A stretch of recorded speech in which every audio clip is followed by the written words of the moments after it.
To His Excellency Sir Kier Starmer, Prime Minister and First Lord of the Treasury of the United Kingdom of Great Britain and Northern Ireland. Thank you, President, and thank you to our briefers.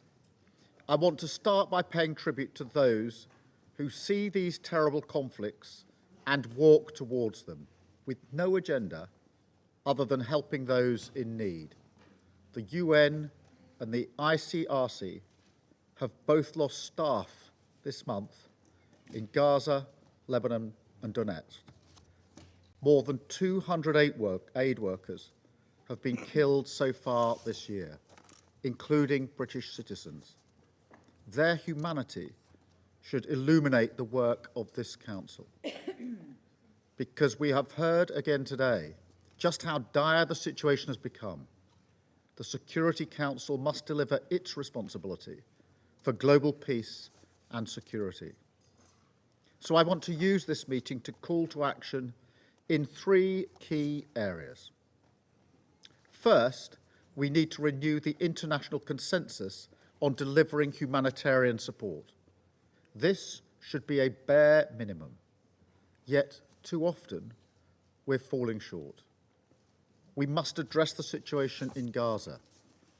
The 7th of October was the bloodiest day for the Jewish people since the Holocaust. I utterly condemn the terrorist actions of Hamas. The ordeal of the hostages and their loved ones continues almost a year later. 6 of them were killed in cold blood just a few weeks ago. So I say again, let the hostages go. And we must face up to the humanitarian catastrophe in Gaza that continues to deepen by the day. Israel must grant humanitarian access to civilians in line with its obligations under international humanitarian law. There can be no more excuses. Israel must open more crossings, allow vital life-saving aid to flow, and provide a safe environment for the UN and other humanitarian organizations to operate. The civilian suffering in Gaza is beyond belief. So we have restarted our funding to UNRWA. We're supporting UK Med to operate their field hospitals, and we're supporting UNICEF to deliver water, healthcare, and specialist treatment for malnourished children. But the most fundamental need is even more basic. They need the fighting to stop. The situation in Sudan also demands our urgent attention. Millions are facing emergency or famine conditions, exacerbated by deliberate attempts to prevent aid reaching those in need. This is now the worst humanitarian crisis in the world today, and the worst displacement crisis, with over 10 million people driven from their homes. It also risks destabilizing South Sudan and Chad, which are already suffering their own humanitarian crisis. The UK has doubled its aid for the victims of this war to almost £100 million, but much more is needed. The world must step in.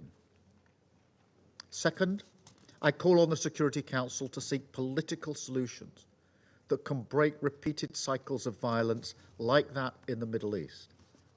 The region is on the brink. We need an immediate ceasefire between Israel and Lebanese Hezbollah and the implementation of a political plan which allows Israeli and Lebanese civilians to return to their homes to live in peace and security. That security will come through diplomacy, not escalation. There is no military solution here, nor is there a military-only solution to the conflict in Gaza. This Council must demand, again, an immediate, full and complete ceasefire in Gaza with the release of all the hostages. We need a political route to that agreement which provides a bridge to a better future, a credible and irreversible path towards a viable Palestinian state alongside a safe and secure state of Israel. That is the only way to provide security and justice for both Israelis and Palestinians. In June, the UK brought a resolution to this Council on the war in Sudan, calling for both parties to commit to a ceasefire. I repeat that call today. The warring parties must engage in ceasefire talks. We support the Secretary-General's envoy in his efforts towards peace. We must keep working to bring this war to an end, and we must ensure that those responsible for committing atrocities are held accountable. And this leads me to my third and final point. We must ensure accountability for those violating the UN Charter, and this Council must recommit to the values it sets out. Now, this should go without saying. Yet the greatest violation of the Charter in a generation has been committed by one of this Council's permanent members. Russia's invasion of Ukraine is illegal. It threatens global security. It's caused colossal human suffering. Over 35,000 civilians have been killed or injured, 6 million forced to flee, and almost 20,000 Ukrainian children forcefully deported, kidnapped, to put it bluntly. I think of Yaroslav Basilovich, whose wife and 3 daughters were killed earlier this month by a Russian strike on civilians in Lviv. And I wonder how Russia can show its face in this building. 600,000 Russian soldiers have been killed or wounded in this war. And for what? The UN Charter, which they sit here to uphold, speaks of human dignity, not treating your own citizens as bits of meat to fling into the grinder. Russia's war has triggered a global energy crisis and a global food crisis, causing hunger in the Horn of Africa. They entered into a UN-brokered Black Sea grain deal, then withdrew. They tried to block the pact for the future. Now the world looks on as Russia deepens its military ties with the likes of North Korea and Iran. There can be no equivocation here.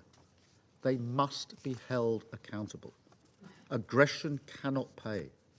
Borders cannot be redrawn by force. Russia started this illegal war. It must end it and get out of Ukraine. We stand with the 89 countries who made clear at the Swiss Peace Summit that Ukraine's territorial integrity must be the basis of any just and lasting peace. Any process that does not recognize this will only be used as a pretext by Russia to regroup and come again.